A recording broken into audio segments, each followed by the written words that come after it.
ఒక్కసారి కొమ్మూరి గోల్డ్ కి కాల్ చేయండి. తాకట్లో ఉన్న మీ బంగారాన్ని విడిపించి మార్కెట్ ప్రైస్ కి వాళ్ళు కొనుక్కుని మిగతా డబ్బులు మీకు ఇచ్చేస్తారు. హాయ్ హలో నమస్తే వెల్కమ్ టు మనం టీవీ. నేను మీ చార్మి. రోజువారీ లాగానే తెలంగాణకి సంబంధించి మనము మాట్లాడుకుంటూ ఉన్నాము. అయితే ఈరోజు తెలంగాణలో మొన్న జూబ్లీ హిల్స్లో ఉప ఎన్నికలు జరిగినాయి. మనందరికీ తెలిసిందే అది. జూబ్లీ హిల్స్ ఉప ఎన్నికలలో బీఆర్ఎస్ పార్టీకి వెళ్ళి మాగంటి సునీత ఎట్లయితే పోటీ చేసిరో అదే క్రమంలో కాంగ్రెస్ పార్టీ నుంచి నవీన్ యాదవ్ పోటీ చేసింది. అయితే వీళ్ళిద్దరి నడుమ గట్టి పోటీ నడుస్తుంది. ఏకదం ఇంకా వన్ వన్ ఆన్ వన్ ఉంటుంది అనుకున్నాం. చూసేసరికంటే జూబ్లీ హిల్స్ ఉప ఎన్నికలలో 25 ఓట్ల తేడాతోనైతే నవీన్ యాదవ్ గెలిచింది. అయితే గెలిచి ఆల్మోస్ట్ 1 మంత్ అవుతుంది. 1 మంత్ అయిన తర్వాత ఇప్పుడు హైకోర్టులో మాగంటి సునీత పోయి పిటిషన్ వేసింది. ఏమని అనుకుంటున్నారు? ఆయనకి సంబంధించి అఫిడవిట్‌ల అన్ని తప్పుడు సమాచారాలు చెప్పిండు.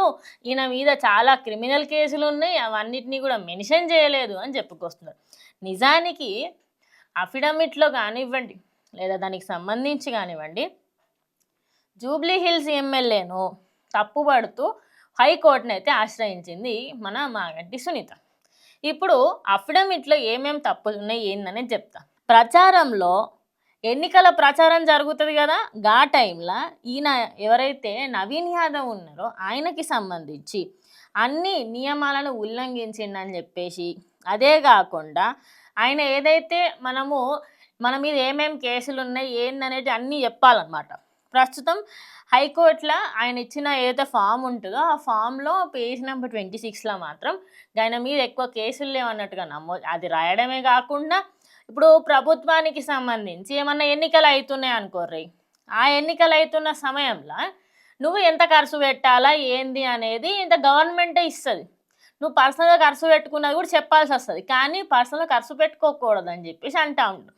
నిజం చెప్పురి, ఎంతమంది పర్సనల్ ఖర్చు పెట్టకుండా చేస్తారు? ప్రతి ఒక్కరు చేస్తారు, పర్సనల్గా పెట్టుకుంటారు వాళ్ళ పైసలకు సంబంధించి. అదే కాకుండా ఆయన పర్సనల్ టీవీ ప్రమోషన్లు కానీ, లేకపోతే బయట పేపర్ ప్రమోషన్లు కానీ, ఇవన్నిటికీ సంబంధించి కూడా అసలు ఏం రాయలేరు. ఆయనకి సంబంధించి ఖచ్చితంగా దీని మీద మీరు యాక్షన్ తీసుకోవాలా అని చెప్పేసి మాగంటి సునీత అందులో మెన్షన్ చేయడం జరిగింది. అయితే ఇవన్నిటికీ సంబంధించి మరి ప్రస్తుతం హైకోర్టు ఏమనబోతుంది అనేది ఒక పెద్ద క్వశ్చన్ అనమాట. ఎందుకంటే ఇప్పుడు ఓడిపోయిన వాళ్ళకి ఎప్పుడైనా కూడా గెలిచిన వాళ్ళ మీద ఎంతంత కోపం అయితే ఉంటుంది.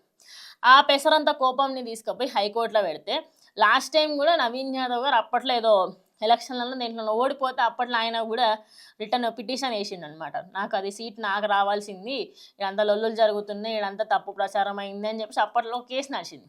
అయితే అదే కాకుండా ఆయనకి సంబంధించి ఆయన మీద ఎన్నో క్రిమినల్ కేసులు ఉన్నాయని చెప్పి, క్రిమినల్ కేసులతో పాటు ఇంకా ఇతరితర కేసులకి సంబంధించి కూడా ఆయన ఎక్కడా కూడా బయట పెట్టలేదు అని చెప్పేసి అయితే చెప్పుకురావడం జరిగింది. మరి ఇవన్నిటిపైన హైకోర్టు ఏం తీర్పిస్తుంది? నిజంగానే మళ్ళీ మన ఎలక్షన్లు పెడుతుంటే పెట్టదు ఆబ్వియస్లీ. ఎందుకంటే ఇప్పుడు ఒక వ్యక్తి ఆల్రెడీ ఎలక్షన్లు ఫస్ట్ టైం అంటే కాదు, బై ఎలక్షన్లు అయ్యాయి. మళ్ళీ ఇప్పుడు ఇంకొకసారి ఎన్నికలు పెట్టుడు ఇదంతా ఎందుకు? పంచాయతంగా హైకోర్టు కూడా ఖచ్చితంగా దాన్ని నో అనే అవకాశమే ఎక్కువ ఉంది.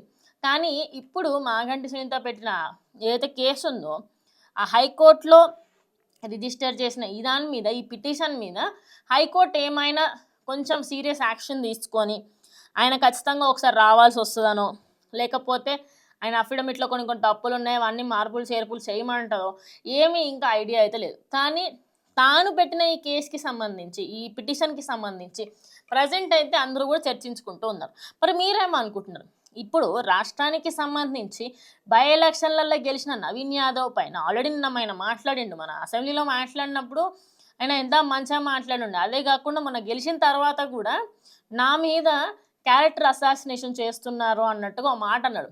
అంటే నా వ్యక్తిగతానికి సంబంధించి తప్పుడు ప్రచారాలు చేస్తున్నారు అని చెప్పేసి ఆయన చెప్పుకొచ్చాడు. ఇలాంటివన్నీ చెప్పుకుంటా పోతే ఇప్పుడు గెలిచిన వాళ్ళకి ఓడిపోయిన వాళ్ళ మీద ఎట్లయినా ఏం కోపం ఉండదు. ఓడిపోయిన వాళ్ళకి గెలిచిన వాళ్ళ మీద అబ్బాయి నా మీద గెలిచిండు అన్న కోపం ఉంటుంది కదా, ఆ కోపాన్ని తీసుకునే ప్రయత్నం అయితే చేస్తున్నారు. మరి సునీత పెట్టిన ఈ కేసు ఏమైనా ముందుకెళ్తుందా? ఈ పిటిషన్ ఏమైనా హైకోర్టులు తీసుకొని దాని మీద ఏమైనా యాక్షన్ తీసుకుంటారా అనేది ఇంకొద్ది రోజుల్లో బయటపడుతుంది.